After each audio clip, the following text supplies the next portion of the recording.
I wouldn't get far.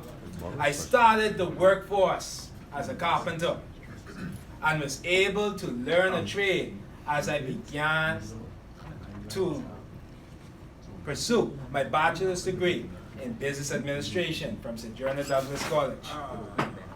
It was a good job, and I pictured myself one day running the shop. But as my boss's health began to deteriorate from stage 4 cancer, this future became less probable. My mother, she was a banker, so I said I would follow suit. I applied to all the major banks, and after much patience and diligence, Commonwealth Bank offered me a job at the Cable Beach branch. It was here that I met a group of guys that were all a part of an organization known as the First Bahamas Branch of Toastmasters.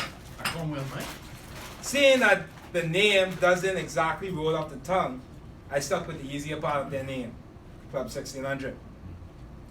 Distinguished Toastmaster Charles Saunders would periodically come in the bank to make various deposits and check on the account, and would consistently invite me out. I never took him up on his invitation, but looking back, I wish I did. And in the back of my mind, I always wonder how far along I would have been in life should I tip him up on his invitation. Now hearing about Toastmasters, I visited my college's Toastmasters club. It was a fairly new club, and it seemed that persons were still trying to figure out how everything worked. After visiting a few times, I decided it wasn't for me. I left it alone. When I finally graduated in spring 2012, I was transferred to the Prince Charles branch and then eventually to the Oakfield branch. It was here that 1600 would enter my life again. This time it was a different Toastmaster that would come to check up on the account.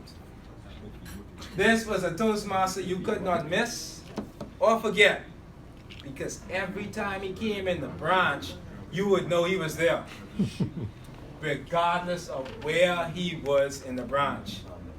He had an upbeat personality and always spoke loudly, as if he was in a nightclub trying to talk over the loud music.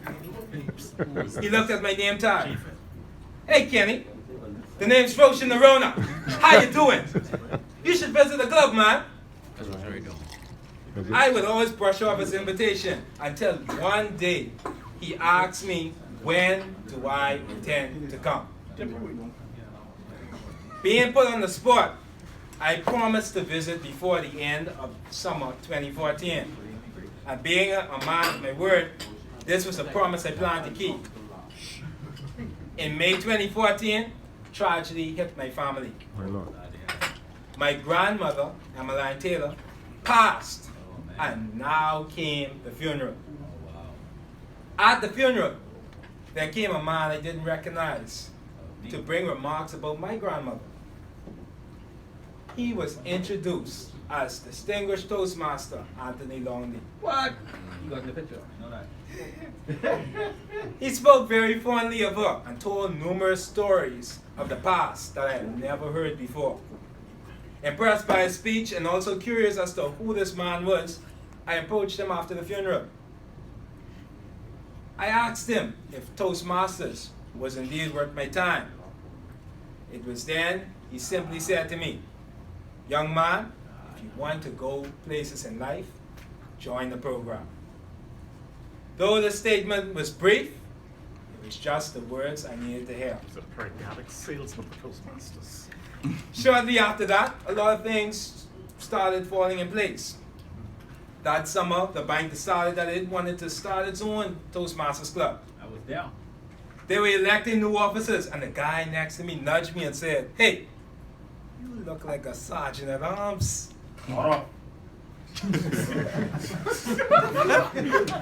Not sure what that even was. I declined. He said, "Don't worry. Just say I accept when I call your name." Now,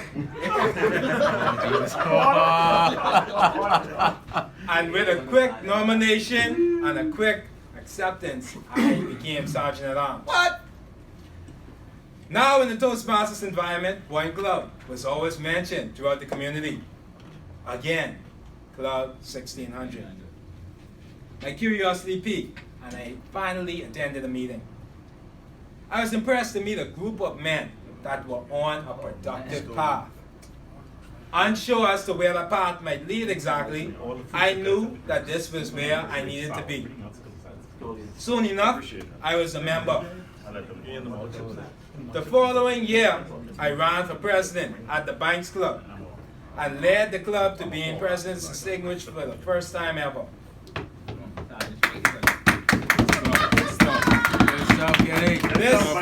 This was an experience that changed me for the better.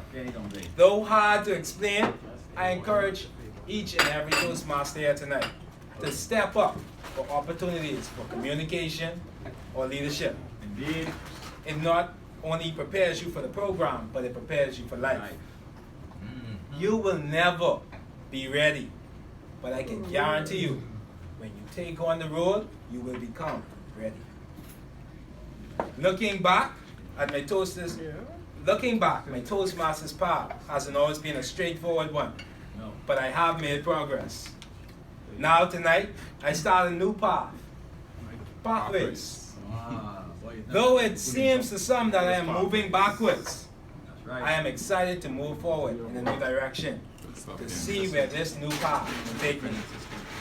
While one day I do hope to become Distinguished Toastmaster Kenny Mackey, for this time being, I will enjoy being Kenny. Just Kenny. Mr. Chairman. Just Kenny.